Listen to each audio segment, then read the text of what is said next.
And our reporter Elodie Harper is at a clearing centre in Cambridge. Elodie. It's extremely busy here at Anglia Ruskin's clearing centre. Students have been coming in all day and telephoning, trying to get a place. On this occasion, police were investigating Lord Hanningfield's use of expenses while he was the leader of Essex County Council. No charges were ever brought against him. And now Lord Hanningfield says that this arrest by Essex police and his later detention were unlawful. Lord Hanningfield told me he felt the whole experience was upsetting and unnecessary. If they'd have requested me to go along and be interviewed and talked about these issues, I would have done so straight away. So I think they were rather heavy-handed about it, and it certainly has implications for lots of other people. I mean, some people will say you've got a conviction for taking public money wrongfully. You shouldn't be seeking more public money in damages. I think my record on public money is pretty good, really. I have been 40 years in the public service, most of it not been paid. And if we win anything on this, I'm likely to give it to charity anyway. Will you definitely give it to charity if you win on this? If I win anything on this, yes. Now, given the Prime Minister is out there in Malaysia wanting to sell British business, and the fact that £10 million of taxpayers' money has already been invested in the regeneration plan here at Hethel, one can only assume that the Prime Minister will be working very hard in Malaysia to try and ensure that Norfolk continues to be the production base and the heart of Lotus. The management of the Basildon Academies is currently under investigation here at the Department for Education. And the remit of that investigation does include the option of removing the Academy's sponsor. Hi Andy, lovely to see you. In an exclusive interview with ITV News, the Secretary of State said the problems at Basildon are being taken seriously. There have been one or two sponsors, not just in Basildon, who have not made the difference that we hoped that they would. And we have taken action, already in London, for example, to remove a sponsor who wasn't performing well. Are you considering removing the sponsor at Basildon Academies? We'll be taking action shortly. The Department for Education later clarified that no sponsor has ever been forcibly removed, just encouraged to leave. If Basildon's sponsor were ousted, that would be unprecedented. This recruitment firm say hiring apprentices gives back to the community, but it also keeps their overheads and wage bill down. Josh and Natasha work here on the national minimum wage for apprentices of £2.60 an hour. The company also pay £300 towards their NVQ qualifications. Josh is currently one of our top consultants. Natasha more or less runs our compliance department single-handedly, so yeah, they're both very successful. But do you think it's fair that they've got such responsible positions for £2.60 an hour? That's a good question. What they've got is an opportunity to work as apprentices and to develop into sort of long-term full-time employees. What's it like living on £2.60 an hour? Hard, very hard.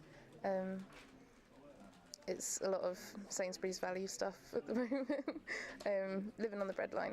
What I think is one of the most significant things about what the Suffolk MP said today is not that he criticised the Prime Minister, but that he ridiculed him. By asking whether he's a man or a mouse, he's really encouraging people to laugh at David Cameron. Now, if that tactic takes off, I think it could be quite serious, because nothing is as damaging to your authority as being a figure of fun in your own party. Bedford was the setting where Tory Prime Minister Harold Macmillan famously told 1950s Britain they'd never had it so good. Today's Labour leader hoped to make an equally momentous speech. Far from feeling they've never had it so good, millions of people in Britain think, are we going to ever have it so good again? Lavishing high praise on the Stuartby brickworks, Mr Miliband was keen to impress his local audience. You mentioned the Stuartby brickworks. Obviously that closed under the previous Labour government. Why should people in Bedford trust you now? What an opposition needs to do is learn lessons about why people threw it out, frankly, when we were in government. And one of the things we're doing today by saying we got it wrong on the 10p tax rate is saying to people, look, we understand some of the reasons why you rejected the Labour Party. Well, that's all for now. I'm back tomorrow evening at 6:30. But from all the weekend team, do have a very good evening. Back to normal constituency business. Norman Lamb attends an event at Aldborough Primary School in Norfolk.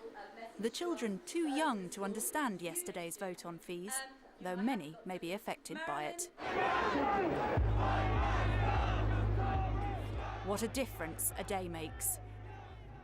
Demonstrators in London protested violently against MPs voting to increase tuition fees. Norman Lamb, the only Lib Dem MP from the East to vote for the increase, and break his pledge. I think it's an absolute disgrace. And if Mr. Local party activists fear the issue is already costing them votes. Have you had anybody coming up to you and saying, I'm leaving the party? Yes, I have. I've received documentation recently from members who have written to us and said that I'm no longer prepared to be a member of the party on this issue. Nobody is more angry than students. Children at Aldborough Primary School did not give Norman Lamb a hard time about tuition fees. But here at Paston Sixth Form College, students have many questions they want answered. How are you all? Thank you. How do you do? The Liberal Democrats said in their manifesto that they didn't want student fees to rise, they didn't want all of this tuition business. So why did you, in effect, you kind of went back on your word? I mean, would you consider yourself a Conservative now? Well, absolutely not. Lower income people pay less, the better off people pay a bit more. That's what we mean by progressive. And we didn't win the election, we didn't get a majority, we came third, and so no party won, so we entered a discussion to create a coalition. You've covered the lower class and the upper class, and you struck a balance between them. But what about the middle class?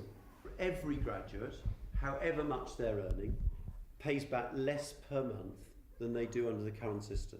Okay, so you're always protected in terms of your cash flow. Just finally, what would you say to those people who would say that the cuts in subsidy needn't be so extreme? Don't assume that it will automatically be £9,000. They want that to be the exception, not the rule. Basically, the country has against you is that you went back on your word. Yeah, do you not think that's the thing? That's the main problem, I think. I've said to people, I very much regret that. I'm sorry that I signed that pledge. Show of hands now, who's changed their mind and supports the policy? What about Ish? Well, Kind of halfway. Not everyone at the college was one round. It's actually quite difficult to rouse the young people of North Norfolk, and the fact is that they're roused at the moment, and they showed it today, which I'm actually to some extent quite proud about. One Liberal Democrat MP changed a few minds today, but convincing all the angry students in the East may prove a tougher struggle. Elodie Harper, Anglia News.